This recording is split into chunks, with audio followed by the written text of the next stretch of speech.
Mr. Speaker, I rise today to wish a happy 100th birthday to a very important resident of Hampton Roads, U.S. Navy veteran Maurizio. This American hero has experienced more of the history of our great nation than most people can even dream of. Born on February 21, 1925, he grew up in Springfield, Massachusetts before enlisting in the Navy in August of 1943 at the age of 18. After completing basic training in New York, he transferred to Hampton Roads, Virginia, to complete additional training at Little Creek in preparation for the invasion of Normandy.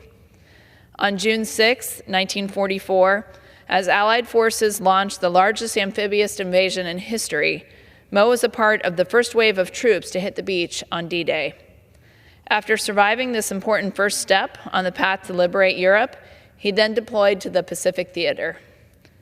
On February 19, 1945, he was aboard a ship that took part in the battle for Iwo Jima, shelling the island ahead of American forces making their landing.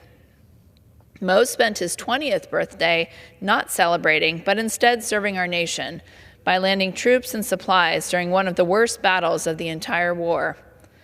In total, nearly 6,000 brave Marines lost their lives to take the strategic island that day, and it's only 8 square miles.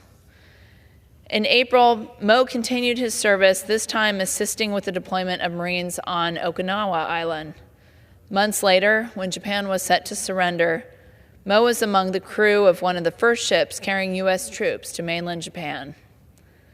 On September 2nd, aboard the USS Talladega, he was only a small distance away from history being made on the USS Missouri as the Japanese formally surrendered, officially marking the end of World War II. Following the conclusion of the war, he continued serving in the Navy, both back in Massachusetts and in Virginia. Along the way, he met his late wife, Laura. Together, they had a set of twins, Bill and Stella. One of my favorite stories of Mo's life is when in 2014, his 2 children took him to his first ever Army-Navy football game. As any good Navy fan would agree, he was hoping to watch the Navy midshipmen, and I quote, beat the snot out of the Army. Luckily enough, Navy won that year, 17-10.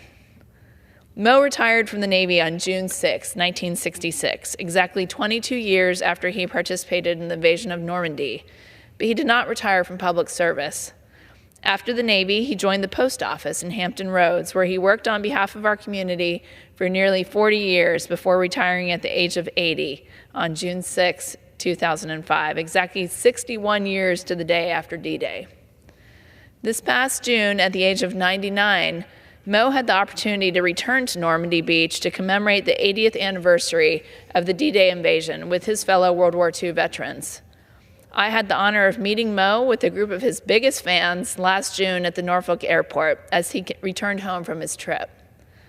Our world is free today because of the heroic actions made by these members of our greatest generation, like Mo, on that fateful day.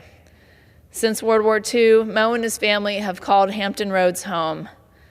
Sadly, on December 7, 2024, the anniversary of the attack on Pearl Harbor, his loving wife, Laura, passed away after 73 years of marriage. Her memory lives on through Mo and their 2 wonderful children. For 100 years, Maurizio has embodied what it means to be an American hero.